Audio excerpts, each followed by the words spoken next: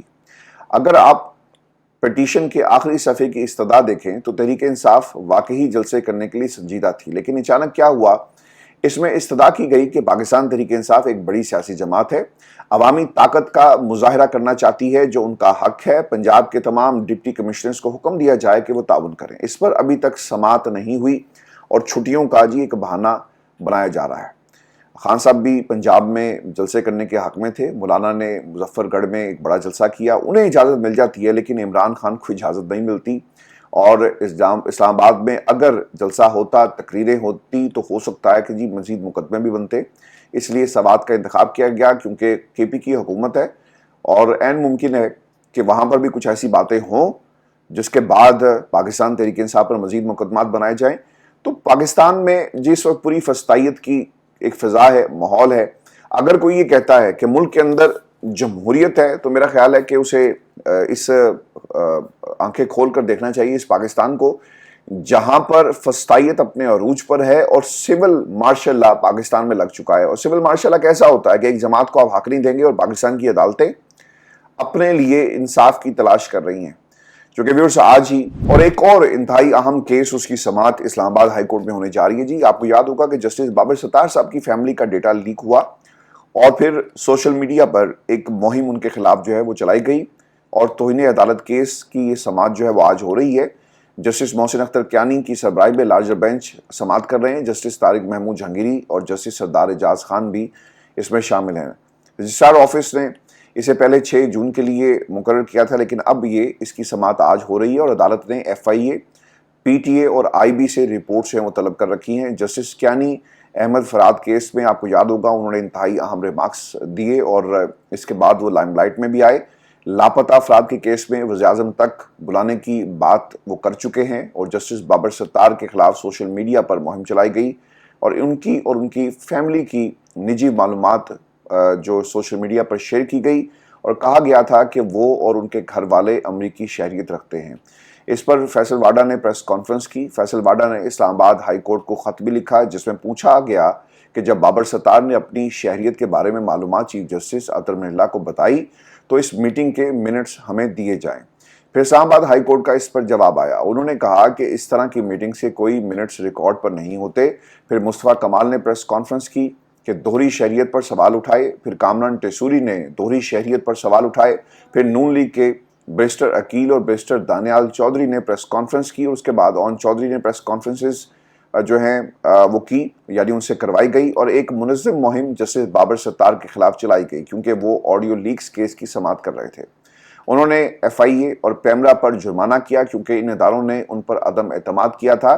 تو پاکستان کی جو اسلام آباد کی ہائی کورٹ ہے، جب ہم یہ کہتے ہیں نا کہ انصاف عام آدمی کو ملنا چاہیے، یہاں پر انصاف پاکستان کے ججز کو بھی ملتا ہوا ہمیں نظر نہیں آ رہا. ویورز یاد رکھیے گا کہ آج کا دن پاکستان کی سیاسی تاریخ کا انتہائی اہم ترین دن ہے، اور اب یہ فیصلہ ہونا ہے کہ پاکستان کا عدالتی نظام کس کے ساتھ کھڑا ہوگا اور کس کے ساتھ کب تک کھڑا رہے گا.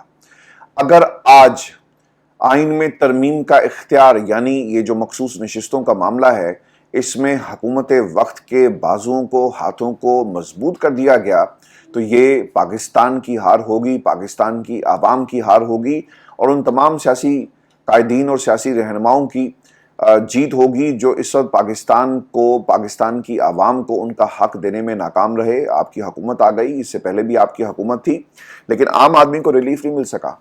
اگر اس ملک کے اندر کسی کو ریلیف ملا اور کسی کی خواہشات پوری ہوئی ہیں تو وہ ہیں سیاسی جماعتوں اور ان جماعتوں کے قائدین اور ان قائدین کے بچے جو اقتدار کی کرسی تک پہنچ رہے ہیں ایک ایک کر کے، اور تیاری کی جا رہی ہے پاکستان کو ایک مکمل شکارگاہ میں کنورٹ کرنے کی، اور شکاری نکل پڑے ہیں، اور اب ان کے بچوں کو بھی تیار کیا جا رہا ہے کہ وہ پاکستان کی عوام کا شکار کریں ان شکارگاہوں میں، اور پاکستان کی عدالتیں ان کا ساتھ کیسے دیتی ہیں، اس بات کا آج فیصلہ ہونے جا رہا ہے.